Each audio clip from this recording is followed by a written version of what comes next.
Hey guys, welcome back to this channel. In this tutorial, I'm going to show you how you can make a Google Docs a PDF or how you can change a Google Docs file into a PDF file.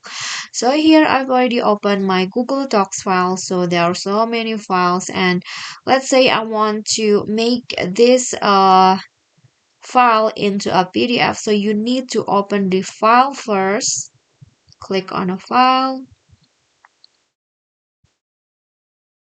Okay, so just wait until the files open completely, and when it's open you can just find the file options at the top left of your Google Docs, and then here find download, and then here choose PDF document, and when you click that, your file will be automatically downloaded as PDF file.